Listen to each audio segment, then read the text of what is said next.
அறநிலைய மசோதா.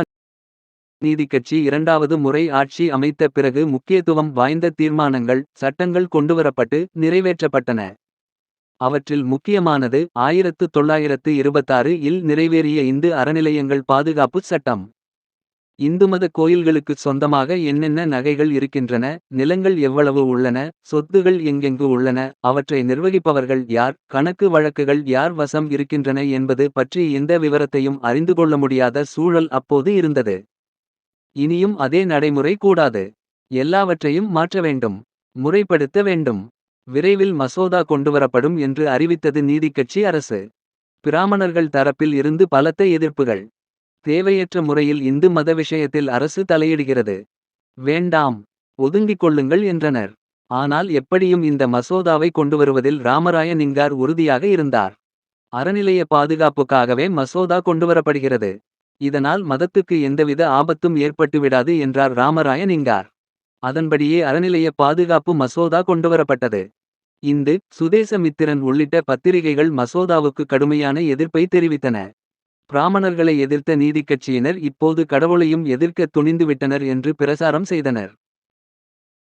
மசோதாவை நிறைவேற்றுவதற்கு வசதியாக இன்.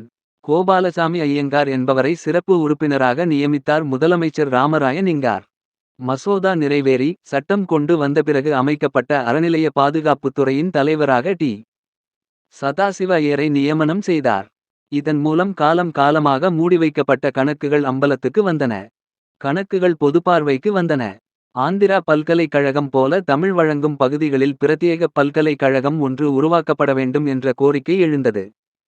ராமநாதபுரம் ராஜா தலைமையில் குழு ஒன்று அமைக்கப்பட்டு அது குறித்து விவாதிக்கப்பட்டது.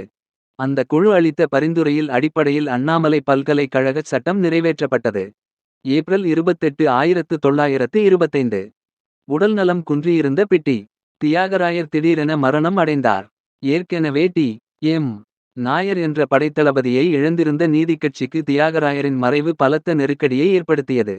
அதே சமயம் காங்கிரசில் இருந்த பிராமணர் அல்லாத தலைவர்களுள் செல்வாக்கு நிறைந்தவரான ஈரோடு ராமசாமி அங்கிருந்து வெளியேறியிருந்தார்.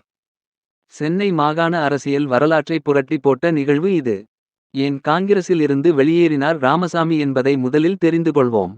பிறகு காங்கிரசில் இருந்து வெளியேறிய ஈரோடு ராமசாமியையும் அழைத்துக் கொண்டு 1926 தேர்தல் களத்துக்கு வருவோம்.